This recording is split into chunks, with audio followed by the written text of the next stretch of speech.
సంతోష హృదయము ముఖమునకు తేటనిచ్చింది. మన మనసు ఎప్పుడైతే సంతోషంగా ఉంటుందో మన ముఖములో ఒక తేటదనం అనేది బయట కనపడుతూ ఉంటుంది. అదే మన మనసులో కనుక దుఃఖం ఉంటే మనలో సంతోషం అనేది ఆగిపోతూ ఉంటుంది. హల్లెలూయా. ముఖము ప్రకాశింపబడాలి, ముఖము అందంగా కనపడాలంటే అనేకమైన ప్రయత్నాలు చేస్తుంటారు. కానీ ఇక్కడ ఎస్తేరు గ్రంథంలో కూడా అంతే. రాజు అహష్వేరోషు రాజు తన అంతఃపురంలో తనకు ఒక రాణి కావాలని కోరుకున్నప్పుడు ఏం చేస్తారంటే ఆ రాజ్యంలో మంచి సౌందర్యం కలిగిన స్త్రీలందరినీ కూడా ఆయన పిలిపిస్తుంటాడు. అయితే ఆయన ఏం చేస్తాడంటే తనకు రాణిగా కావలసిన ఆ యొక్క స్త్రీలందరికీ కూడా 12 నెలలు సుగంధ తైలములతో వాళ్ళకు ఆ యొక్క సౌందర్యం ఇంకను రెట్టింపు అయ్యేలాగిన వాళ్ళకు అన్ని కూడా సిద్ధపాటు చేస్తాడు. హల్లెలూయా. ఎన్ని నెలలు? 12 నెలలు. చూద్దాం. 12 మాసాలు 365 రోజులు వాళ్ళు రెడీ అవుతూనే ఉండాల. వాళ్ళ యొక్క ముఖము సంతోషంతోని అందంతోని చక్కగా రాజుకి కనబడినప్పుడు రాజు ఇష్టపడేలాగిన ఆ యొక్క స్త్రీలు సౌందర్యంతో నింపబడాలని ఆ రాజు ముందుగానే 12 నెలలు వారికి మంచి తర్ఫీదు ఒక ట్రైనింగ్ ఇస్తున్నాడు. ఎందుకు? వారు ఆనందంగా కనపడాలని, సంతోషంగా కనపడాలని, ఇంకా అందంగా కనపడాలని. ఎన్ని నెలలు? 12 నెలలు. విలువైనవి కాస్మెటిక్స్, చాలా విలువైనవి, ఆ దేశంలోనే ప్రశస్తమైనవి ఆ స్త్రీలకు ఇస్తున్నాడు. ఎందుకు? వాళ్ళు అందంగా కనపడటానికి. కానీ అక్కడ ఎస్తేరు మాత్రము ఆ యొక్క విషయాల్లో పెద్దగా పట్టించుకోలేదు. రాజు ఏర్పాటు చేసిన ఆ సుగంధ ద్రవ్యాల వైపు పెద్దగా చూడలేదు. ఆమె వాటి విషయంలో పెద్దగా ఆసక్తి చూపలేదు. ఇవి రాసుకుంటేనే, ఇవి అప్లై చేసుకుంటేనే నాకు అందం పెరుగుతుందేమో అనేసి ఆమె ఆరాట పడలేదు. దానియేలు కూడా అంతే. ఆ నెబుకద్నెజరు రాజు ముందు నిలబడే ముందు ఆయన శ్రేష్టమైన ఆహారం తీసుకోలేదు కదా. దేవుని యొక్క వాక్యం చెప్తుంది మనకు. కీర్తనల గ్రంథము 119 కీర్తన 143 వచనంలో, శ్రమయు వేదయు నన్ను పట్టియున్నవి, అయినను నీ ఆజ్ఞలు నాకు సంతోషము కలగజేయుచున్నవి. హల్లెలూయా. ఏవి సంతోషాన్ని కలగచేస్తున్నాయి అంటే దేవుని యొక్క వాక్యము సంతోషాన్ని కలగచేస్తాయి అంట. మనం తీసుకునే ఆహారంలో లేదు, మనము అప్లై చేసుకునే కాస్మెటిక్స్ లో లేదు, కానీ దేవుని యొక్క వాక్యంలో ఉందనేసి ఇక్కడ దేవుని వాక్యం మనకి సెలవిస్తుంది. హల్లెలూయా. శ్రమయు వేదనయు నన్ను పట్టుకొని ఉన్నను, అయినను నీ ఆజ్ఞలు నాకు సంతోషము కలిగజేయుచున్నవి. హల్లెలూయా. శ్రమలో వేదనలో మన మనసు కుంగిపోతూ ఉండిద్ది. అయినప్పటికీ కూడా మన మనసు కుంగిపోయినప్పుడు కూడా బయటికి ప్రజలకు, ఇతరులకు మనం చూచినప్పుడు మనలో అసలు బాధే లేకుండా కనబడాలంటే దేవుని వాక్యమే అది మనకు చేస్తుంది. హల్లెలూయా. దేవుని యొక్క వాక్యమే మన హృదయంలో ఎంత వేదన ఉన్నా, మనసులో ఎంత బాధ ఉన్నా కానీ బయటికి మాత్రము చక్కగా సంతోషంగా కనబరిచేలాగా చేస్తుంది. హల్లెలూయా. ఇంకా మనము చూస్తే గనక కీర్తనలో 119 కీర్తన 17వ వచనము, 119 కీర్తన 77వ వచనము, 119 కీర్తన 77వ వచనము. నీ ధర్మశాస్త్రము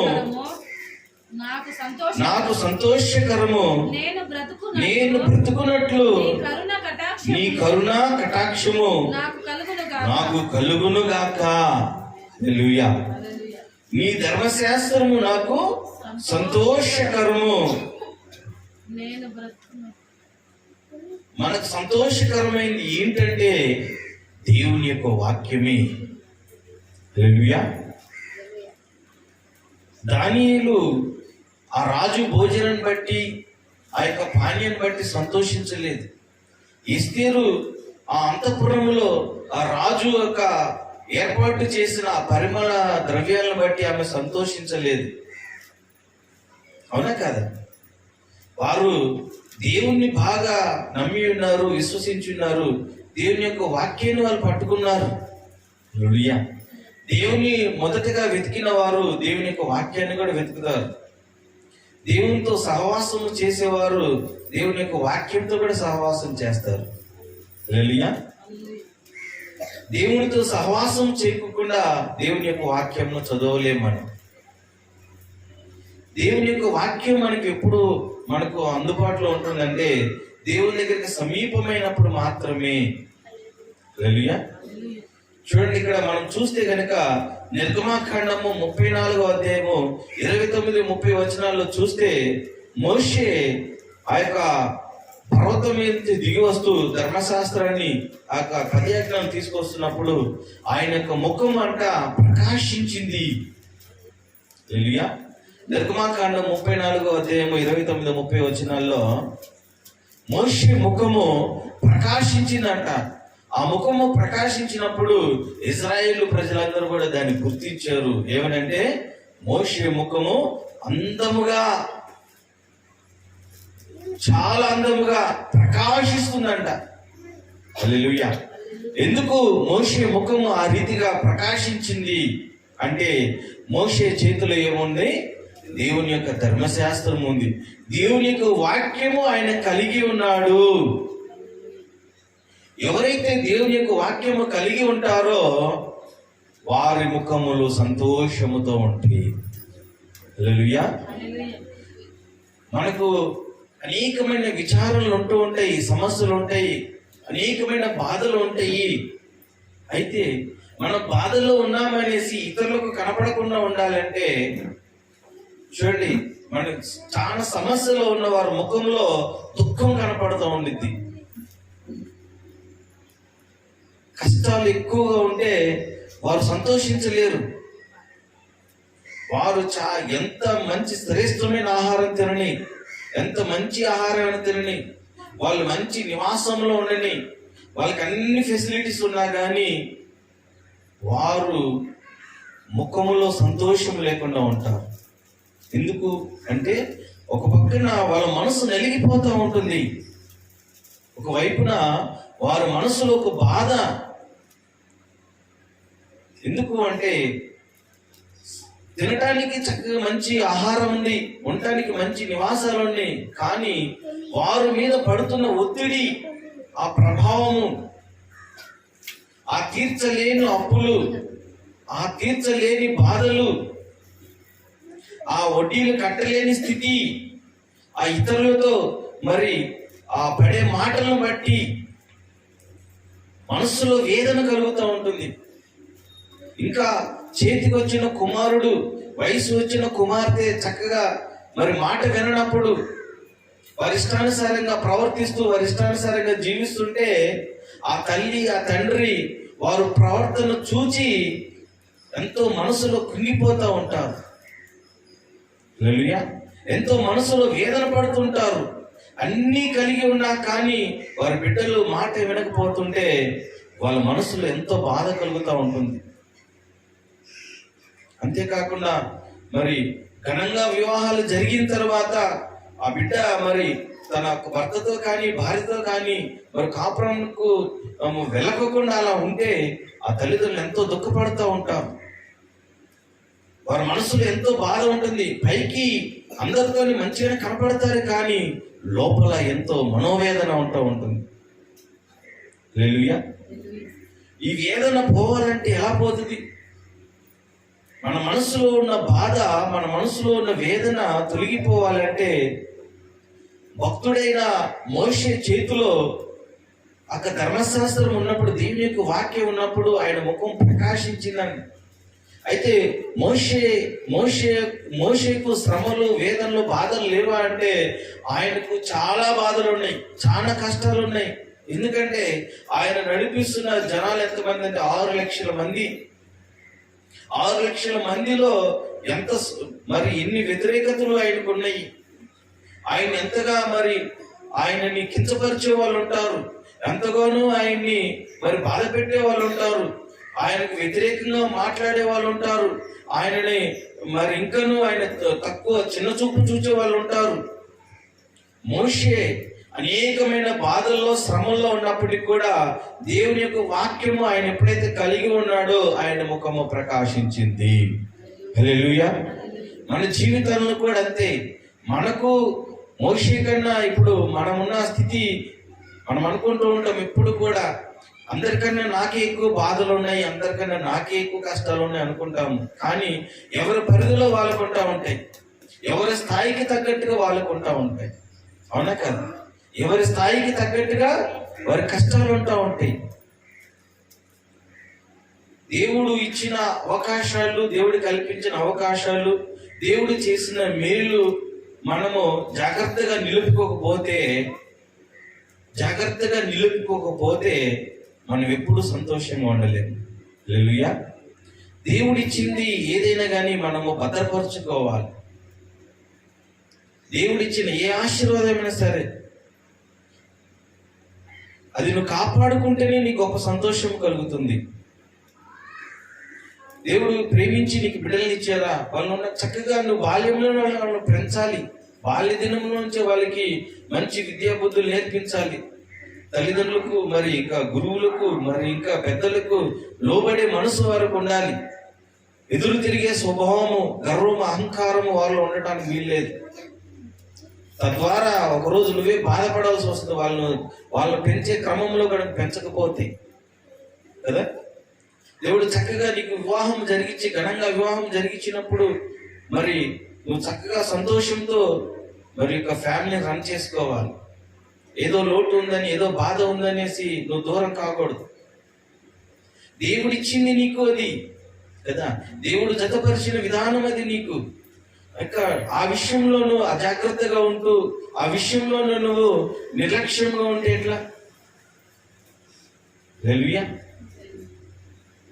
చూడండి, మనకిచ్చిన ఆశీర్వాదం మనం నిలుపుకోలేకపోతే, మనకు వస్తున్న ఆదాయం మనము సరిగా ఖర్చు పెట్టకపోతే, నీకు ఎంత ఇచ్చినా నువ్వు దాన్ని హ్యాండిల్ చేయలేవు. హల్లెలూయా. నీకు ఎన్ని కోట్లు ఇచ్చినా కానీ, నీకు ఎన్ని లక్షల కోట్లు ఇచ్చినా కానీ నువ్వు దాన్ని క్రమముగా ఖర్చు పెట్టకపోతే, నీకు ఎంత ఇచ్చినా కానీ నువ్వు దాన్ని నిలుపుకోలేవు. ఇప్పుడు నీకు లోటు ఉందని, ఇప్పుడు నీకు తక్కువగా ఉందని నువ్వు బాధపడుతున్నావేమో, కానీ ఇప్పుడు ఉన్నదాంతో నువ్వు తృప్తి చెందితే దేవుడు నీకు అధికంగా ఇస్తాడు. హల్లెలూయా. నీకు ఇప్పుడు ఏదో తక్కువ అయిందని, కొరత అయిందని, నీకేదో బాధ కలుగుతుందని దేవునికి దూరం కాకూడదు. హల్లెలూయా. దేవునికి దూరం కాకూడదు. ఎప్పుడు కూడా క్రైస్తవులు ఇది ఒక విషయంలో చాలా జాగ్రత్తగా ఉండాలి. ఒక విషయంలో మనము వెనకబడిన, ఒక విషయంలో మనకు ఆలస్యం జరుగుతున్నా, ఇతరులతో కంపేర్ చేసుకొని దేవుని మీద అలగకూడదు. మనం ఎప్పుడు కూడా ఇప్పుడున్న నష్టము, ఇప్పుడున్న బాధ కొద్దిగానేమో, కానీ దేవుణ్ణి విడిచిపెట్టేస్తే నీకు అధికంగా నష్టం కలిగింది. ఆ నష్టాన్ని ఎవరు పూర్తి చేయలేరు. నీకు ఆ నష్టాన్ని ఎవరు పూర్తి చేయలేరు. అలా దుష్టుడు ఏం చేస్తాడంటే మన దగ్గర ఉన్నదాన్ని దొంగిలించేసేస్తాడు. అందుకే మనం ఏం చేయాలంటే, ఆ చిన్న సమస్య ఉన్నా కానీ, చిన్న బాధ ఉన్నా కానీ, ఆ బాధలోనే దేవునికి సమీపముగా మారి దేవుని దగ్గర మనం గోజాడుకోవాలి. కానీ అలక్కూడదు ఎవరి మీద, ఏ వ్యక్తి మీద కానీ, ఏ మనుషుడి మీద కానీ, ఏ సంస్థ మీద కానీ, ఎక్కడ కూడా ఏ సంఘం మీద కూడా అలక్కూడదు. ఏ దైవజనుడి మీద అలక్కూడదు. మనము ఒక్కొక్కసారి దైవజనుడిని గద్దించాల్సి వస్తుంది, పెద్దలు మనకి బోధించవలసి వస్తుంది. అంతేకాకుండా పెద్దలు మనకు నేర్పిస్తారు ఒక మాట చెప్పి, వారి మాట మనం తీసుకొని మనము నడవాల్సిన మార్గంలో మనం నడవాలి, కానీ వ్యతిరేకంగా మనం ఆలోచనలు చేయకూడదు. హల్లెలూయా. ఎందుకంటే మనం కొంచెంలో నమ్మకంగా ఉంటే దేవుడు అధికంలో కూడా మనం హెచ్చిస్తూ ఉంటాడు. కొద్దిగా ఇచ్చిన దాంట్లో మనం నమ్మకంగా లేకపోతే దేవుడు అధికంగా ఎలా ఇస్తాడు? మనకి ఇవ్వలేడు కదా. అందుకని మనకి చిన్న చిన్న శ్రమలు, బాధలు వస్తున్నప్పుడు దేవుణ్ణి మనం విడిచిపెట్టకూడదు. దాన్ని తట్టుకొని నిలబడి దేవుల్లో సంతోషిస్తూ ముందుకు వెళ్ళాలి. హల్లెలూయా. అదే మనం చదివినాము కీర్తన 119, 140. శ్రమయు వేదనయు నన్ను పట్టి ఉన్నవి, శ్రమయు వేదనయు నన్ను పట్టి ఉన్నవి, అయినను నీ ఆజ్ఞను నాకు సంతోషము కలుగజేయుచున్నవి. దేవునిలో ఆనందించడానికి, దేవుని యొక్క వాక్యాన్ని ఆనందించడానికి అలవాటు చేసుకోవాలి. హల్లెలూయా. చాలా మంది ఈ యొక్క విషయంలో వెనకబడిపోయి ఉన్నారు. క్రైస్తవులు ఏదో మెటీరియల్ గా, అంటే మనకు భూ సంబంధమైన ఆశీర్వాదాలు ఉంటేనే సంతోషం అనుకుంటూ ఉంటారు. దేవుడు ఖచ్చితంగా మనం ప్రార్థనలు చేస్తుంటే అవన్నీ అనుగ్రహిస్తాడు, కానీ మొదటగా వాక్యములో ఆనందించడానికి మనం ప్రిపేర్ అయ్యండి, సిద్ధపరచుకోవాలి మన హృదయాన్ని, మన మనసును దేవుని వాక్యం వైపు తిప్పాలి మనము. ఎందుకంటే దేవుని వాక్యం వైపు మన మనసు తిరగపోతే హృదయంలో ఏముంటుందంటే బాధ ఉంటుంది కదా. మన మనసు ఎండిపోతుంది. ఆ ఎండిపోయిన మనసు ఏం చేస్తుందంటే శరీరాన్ని కూడా కుంగదీసేస్తుందని వాక్యం సెలవిస్తుంది. చూద్దాం మనం ఇంకా అపోస్తుల కార్యము 13వ అధ్యాయము 52వ వచనము. అపోస్తుల కార్యము 13వ అధ్యాయము 52వ వచనము. శిష్యులు ఆనందభరితులై పరిశుద్ధాత్మతో నిండిన వారైరి. శిష్యులు ఆనందభరితులై పరిశుద్ధాత్మతో నిండిన వారైరి. శిష్యుల యొక్క ఆనందానికి గల కారణం ఏంటిది? ఇక్కడ పరిశుద్ధాత్మలో వాళ్ళు నిండి ఉన్నారు. మొదటగా చెప్పి ఉన్నాము, వాక్యము మనలో ఉంటే ఆనందం మనలో ఉంటుంది. రెండోది చెప్తున్నాను, పరిశుద్ధాత్మ మనలో ఎప్పుడైతే ఉంటుందో, పరిశుద్ధాత్మతో ఎప్పుడైతే నింపబడి ఉంటామో అప్పుడు మనకు ఆనందం అనేది కలుగుతుంది. హల్లెలూయా. ప్రభువు యొక్క శిష్యులకు చాలా వ్యతిరేకతలు ఉన్నాయి. అక్కడ వీరు వేరొక బోధ బోధిస్తున్నారని, వేరొక పరిచర్య చేస్తున్నారని, ఆ రోజుల్లో శాస్త్రులు, పరిచర్యలు వీరికి వ్యతిరేకంగా ప్రవర్తిస్తున్నారు. వీరు ఎక్కడ దొరికితే అక్కడ పట్టుకొని చెరసాలలో వేద్దామని చూస్తున్నారు. వీళ్ళు బందీలుగా చేసి ఒక చెరలో పెడదామని వీరి కోసం వెతుకుతున్నారు. అయినప్పటికీ కూడా ఆ వ్యతిరేకతలో కూడా శిష్యులు ఆనందంతో ఉన్నారంట. వారికి శక్తి లేదా, వారికి వరాలు లేవా, వాళ్ళకి అభిషేకం లేదా అంటే అన్నీ ఉన్నాయి, కానీ వ్యతిరేకత కూడా ఉంది. హల్లెలూయా. వ్యతిరేకత ఉన్నప్పుడు ఆ వ్యతిరేకతలో కూడా మనం ఆనందించాలంటే మనతో పాటు ఎవరు ఉండాలి? పరిశుద్ధాత్మ దేవుడు ఉండాలి. ఆయన ఏం చేస్తాడు? మనకి ఆదరణ ఇస్తాడు ఆయన. హల్లెలూయా. ఆయన పేరే ఆదరణకర్త. ఆదరణకర్త ఏం చేస్తాడంటే, ఎవరైనా మనల్ని తిట్టినా, దూషించినా, ఎవరైనా మనల్ని చుట్టుపట్టు మాటలు అంటుంటే ఆదరణకర్త మనల్ని బలపరుస్తాడు. నేను నీకు తోడుగా ఉన్నా కదా, వారి మాటలను ఎందుకు పట్టించుకుంటావు? వారి మాటలు పట్టించుకోవాలి. వారు ఈ రోజు నిన్ను ఎగతాళి చేస్తున్నారా, నిన్ను హేళన చేస్తున్నారా, ఒక రోజు ఉంది నిన్ను హెచ్చించే టైం. ఒక రోజు నువ్వేంటో వాళ్ళు గుర్తించేలాగా నేను చేస్తాను, ఆ శక్తి నీలో నేను పెట్టి ఉన్నాను అనేసి పరిశుద్ధాత్మ దేవుడు ఏం చేస్తాడంటే ఇప్పుడు ఉన్న కష్టాల నుండి మనకు ఆదరణ కలగ చేస్తాడు. శిష్యులు ఎందుకు ఆనందంతో, మరి ఎన్ని కష్టాలు వచ్చినా చూడండి, వారి యొక్క ఇంటిని, వారి యొక్క సమస్తాన్ని, వాళ్ళు కలిగిన అన్నిటి కూడా వదిలిపెట్టేసి ప్రభువు లేకపోయినా కానీ ఆయన యొక్క వాక్య పరిచయంలో ముందుకు వెళ్ళిపోయారు. ఎందుకు అంటే అందరూ విడిచేసిన పరిశుద్ధాత్మ దేవుడు వాళ్ళని విడవలేదు. హల్లెలూయా. నిత్యము మనకు తోడుగా ఉండేది, మనం బలపరిచేది, మనకు గైడెన్స్ ఇచ్చేది ఎవరంటే పరిశుద్ధాత్మ దేవుడు. హల్లెలూయా. అందుకని పరిశుద్ధాత్మ దేవునితో మన సహవాసము చేయాలి. ఆత్మ కలిగిన వాడే నావాడు అని ప్రభువు చెప్తున్నాడు. ఎవడైనా ఆత్మ లేకపోతే నావాడు కాడు. ఏమియా, పరిశుద్ధాత్మలో మనం ఆనందించడానికి మనం అలవాటు చేసుకోవాలి. ఆయనను ఆత్మతోనూ సత్యముతోనూ మనం ఆరాధించాలంట. ఆత్మలో ఆయన ఆరాధిస్తూ, ఆత్మలో స్తుతిస్తూ, ఆత్మలో ఆయనతో సహవాసం చేస్తుంటే మనకి ఎన్ని వ్యతిరేకలు వచ్చినా కానీ మనం నిలబడగలుగుతాం. ఏదైతే సంకల్పించి ఉన్నామో, ఏదైతే చేద్దామనుకున్నామో, దేనికోసమైతే మనం ప్రయాస పడుతున్నామో అది పొందుకునేంత వరకు కూడా మనము ప్రయత్నం చేస్తూ ఉంటాం. అదే కనుక పరిశుద్ధాత్మ దేవుడు మనలో లేకపోతే నిరుత్సాహానికి గురైపోయి లోకంలో కలిసిపోతాం మనము. ఆ యొక్క పరిస్థితులు మనకు భయాన్ని కలుగ చేస్తాయి.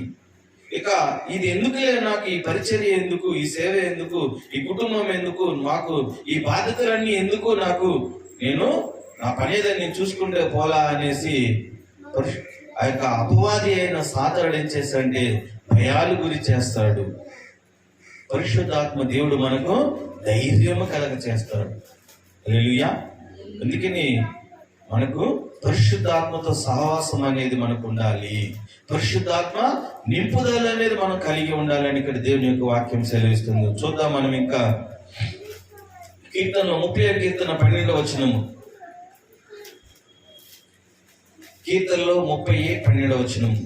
నీవు గోనెపట్ట విడిపించి సంతోష వస్త్రము నన్ను ధరింపజేసి ఉన్నావు. యెహోవా నా దేవా, నిత్యము నేను నిన్ను స్తుతించెదను. హల్లెలూయా. మనకున్న గోనెపట్ట దేనికి సూచిస్తుందంటే దుఃఖానికి సూచిస్తుంది. మనము పాత నిబంధనలో చూస్తే కనుక భక్తులందరూ కూడా వారికి ఏదైనా కానీ బాధ కలిగినప్పుడు, కష్టం వచ్చినప్పుడు దేవునిలో మరి పోరాటానికి వాళ్ళు ఏం చేసేవాళ్ళంటే తమ విలువైన వస్త్రాలు, మంచి శ్రేష్టమైన వస్త్రాలు అన్ని తీసేసి గోనె పట్ట కట్టుకొని దేవుని దగ్గర ప్రార్థన చేసేవాళ్ళు. గోనె పట్ట దేనికి సూచిస్తుంది అంటే తగ్గింపుకు సూచిస్తుంది. హల్లెలూయా. తమను తాను తగ్గించుకోవటమే గోనె పట్ట. హల్లెలూయా.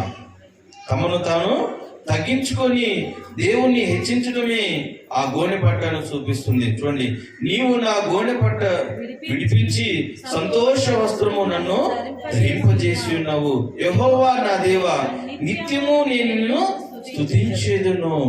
హల్లెలూయా. గోనె పట్ట అంటే శ్రమలు, దుఃఖము. ఈ దుఃఖము తొలగిపోవాలంటే ఏం చేయాలి? స్తుతించాలి, నిత్యము స్తుతించాలి. 3వ పాయింట్ ఏంటి?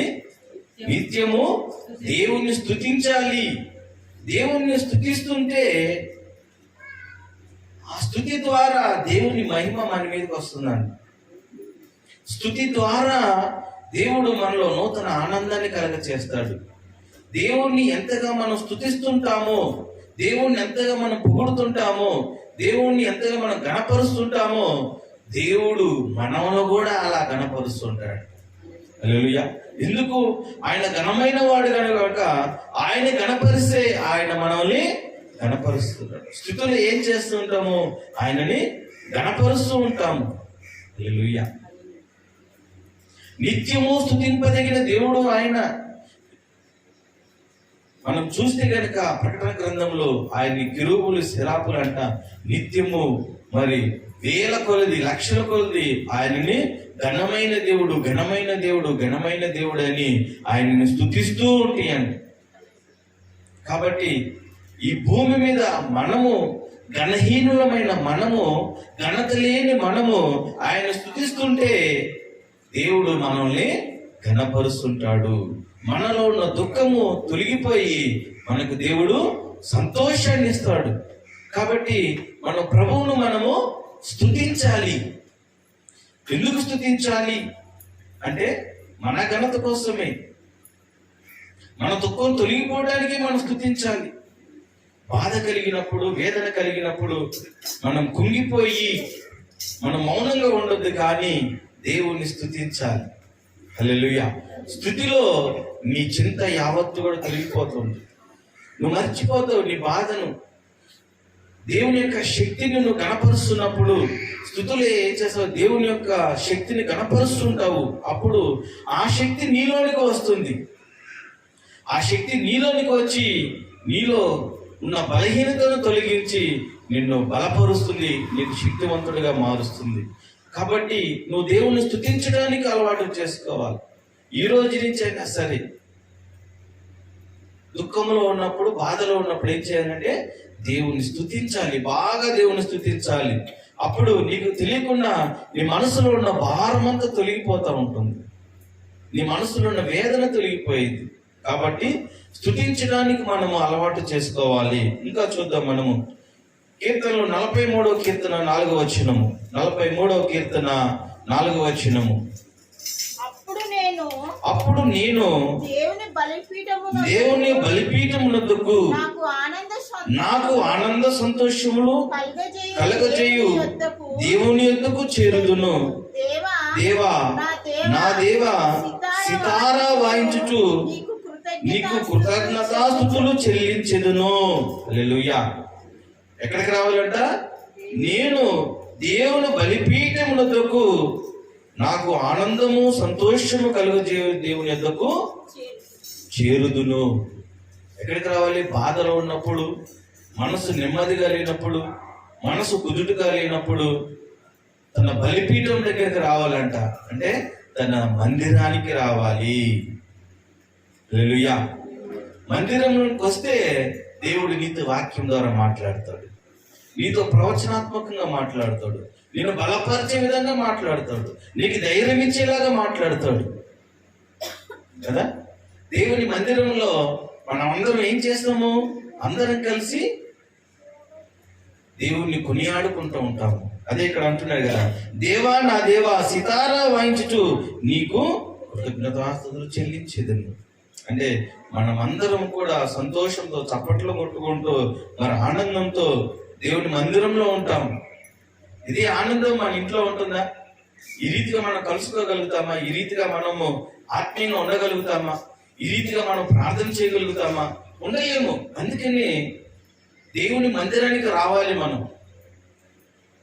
హల్లెలూయా. దేవుని మందిరంలో మన యొక్క మనోవేదన అంతా కూడా మర్చిపోతాం మనం. దేవుని యొక్క వాక్యము మనం ఏం చేస్తుందంటే ఆ గురిని తప్పిస్తుంది మనం. హల్లెలూయా. ఇంకా చూద్దాం కీర్తనలు 45వ కీర్తన 7వ వచనము. 45వ కీర్తన 7వ వచనం. నీవు నీతిని ప్రేమించి భక్తిహీనతను ద్వేషించుచున్నావు, కావున దేవుడు నీ దేవుడే చెలికాండ్ల కంటే హెచ్చగునట్లుగా నిన్ను ఆనంద తైలముతో అభిషేకించి. హల్లెలూయా. ఏంటంట? నిన్ను ఆనంద తైలముతో అభిషేకించి ఉన్నాను. ఎందుకోసం అంటే నీ చెలికాండ్ర కంటే హెచ్చుగా ఉన్నట్లు.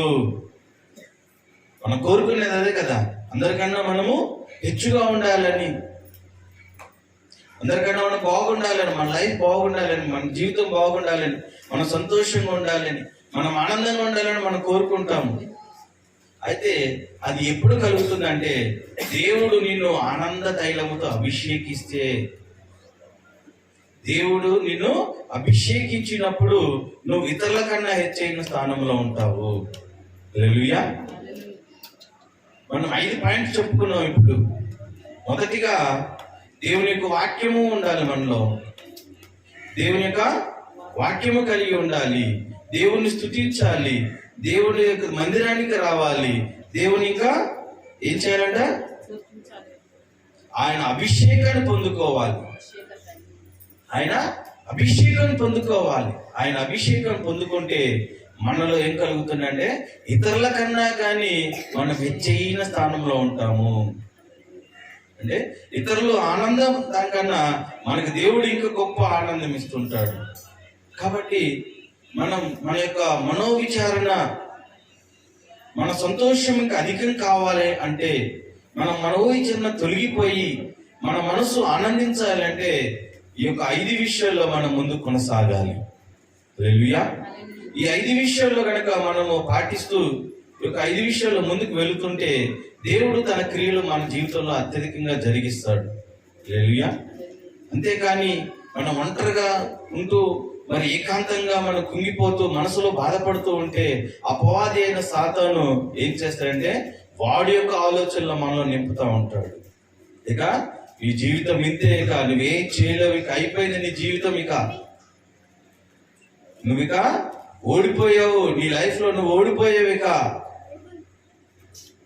నీకెక్కడ కూడా సోర్సెస్ లేవు, ఇక నీ జీవితం బాగుపడిద్ది అంటానికి, నీ బిడ్డలు బాగుపడతారంటానికి, నీ భర్త బాగుపడతాడంటానికి నీకు ఎక్కడ అవకాశం లేదు, నీకంతా కూడా వ్యతిరేకత ఉంది, ఇక ఎందుకు ఈ లైఫ్ నీకని అపవాది మాట్లాడుతూ ఉంటాడు. అదే గనక నువ్వు దేవుని మందిరానికి వచ్చి వాక్యం వింటూ స్తుతిస్తూ ఆరాధిస్తూ ఆయన వాక్యం వింటూ ఆ ప్రార్థనలో నువ్వు పాల్గొంటూ ఉంటుంటే దేవుడు నీ మనసులో ఉన్న దిగులు విచారాలు అన్ని తీసివేసి నీ సహోదరుల కన్నా కానీ నిన్ను గొప్పగా హెచ్చైన స్థానంలో దేవుడు పెడతా అంటున్నాడు. కాబట్టి మనము ప్రతి ఆదివారం క్రమం తప్పకుండా మన ఈ యొక్క ఆరాధనలో పాల్గొంటూ ఉంటే ఈ శ్రమలన్నింటిలో కూడా దేవుడు మనకు అత్యధిక విజయాన్ని దయచేస్తాడు. కాబట్టి మరి ఇంకాను ముఖ్యమైన శ్రేష్టమైనది మరి బల్లారాధనలో పాల్గొనడం అనేది శ్రేష్టమైనది. హల్లెలూయా. ఆయన యొక్క రక్త మాంసంలో ఏమిందంటే జీవం ఉంది. ఆ జీవాన్ని మనం ఎప్పటికప్పుడు మనం పొందుకుంటూ ఉండాలి. మనలో ఉన్న నిర్జీవం ఎలా తొలగిపోతుందంటే ఆయన జీవం మనం పొందుకున్నప్పుడే. కాబట్టి ప్రతి ఒక్క మొదటి ఆదివారంలో మనము బల్లారాధన క్రమం తప్పకుండా మనం పాటించాలి. ఎన్ని పనులు ఉన్నా కానీ, ఎంత బిజీ షెడ్యూల్ ఉన్నా కానీ, ఆ రోజు నీకు వేరొకరు నీకు ఏదన్నా ఆఫర్ ఇచ్చారా, ఏదన్నా నీకు నిన్ను పక్కకు తప్పించడానికి, అంటే నీ ఆరాధనకు రాకోకుండా మరి నీకు ఏదైనా ఆశ చూపించినా కానీ, ఏదో డబ్బులు వస్తాయనో ఉద్యోగం వస్తుందనో లేదంటే ఏదన్నా వస్తుందని నీకు ఆశ చూపించినా కానీ వాటి వైపు నువ్వు వెళ్ళొద్దు. వాటికన్నా శ్రేష్టమైనది దేవుని యొక్క రక్త మాంసములు కదా.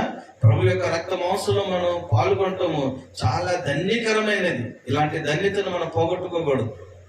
ఇలాంటి ధన్యకరమైన యొక్క సమయాల్లో మనం విడిచిపెట్టకూడదు. కానీ మనం అన్నింటిలో మనం పాల్గొంటూ ముందుకు వెళ్తే దేవుడు అన్ని విషయాలు మనల్ని వర్ధిలింపు చేస్తాడు. కాబట్టి దేవుడు వాక్యాన్ని దీవించును గాక.